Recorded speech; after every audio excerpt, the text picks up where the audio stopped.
sometimes some different herbs, different compounds can be really helpful. Things like garlic, um, let's see, berberine can be really, Yep. really helpful here. Olive leaf can be a great one. Yep. Black walnut, right? What are Yep. some of your other favorite I'd antimicrobial? say oil of oregano is Yeah, wonderful. yeah, Ginger, silver. I like wormwood a lot too. These yeah, are all excellent compounds that are very helpful. And then typically when we do a lot of killing, we may even throw some biofilm busters in there, whether it's ginger or silver or N-acetylcysteine can yeah, work wonderful to help the herbs work even better, kind of disarm the bugs, so to speak. yeah. Super important.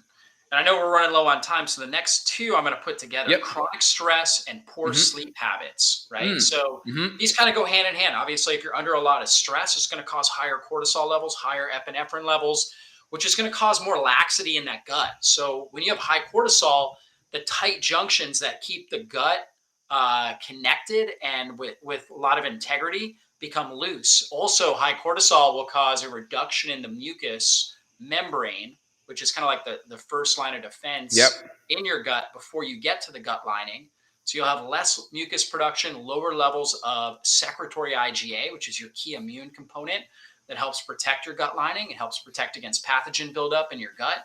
And then the gut junction will become more leaky or more loose and will tear more easily. So it predisposes you to leaky gut. And of course, we know chronic stress will also impact your sleep quality. And then if you're not sleeping well, that also is going to cause more issues with stress, with higher cortisol, higher adrenaline.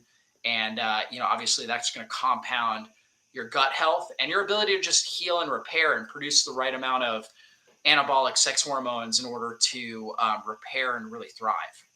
100%. We talked about anabolic building up and catabolic breaking down.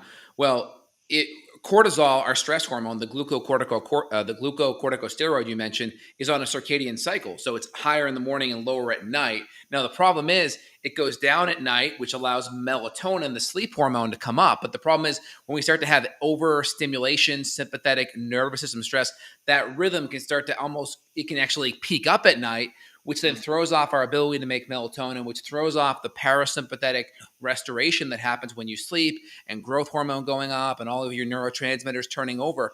So, like you kind of mentioned, that sleep, it's so important because when that throws off, that prevents the healing and recovery. And so almost like a double whammy, so to speak.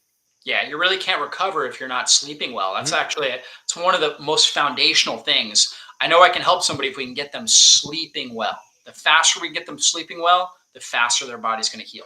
Yeah, and you can get like a Fitbit where they have an HRV function, or like the Whoop or the Aura Ring, and you can test kind of your HRV and your sleep depth. And Yeah, I'll do different things. I'll like take extra GABA or theanine or magnesium, or yeah, avoiding alcohol. Like I'll just have one like night alcoholic drink like 2-3 hours before bed, and my HRV score will be way mm, lower that next morning. So get a yeah, device where you can kind of test and see the different inputs and outputs in regards to healthy supplements and lifestyle strategy, and see how that moves the needle. You may see it with blue blocking glasses or prayer yeah, or meditation or breathing or cold shower. These are all important inputs, and then you can see how your body responds as a result. yeah. Totally, totally.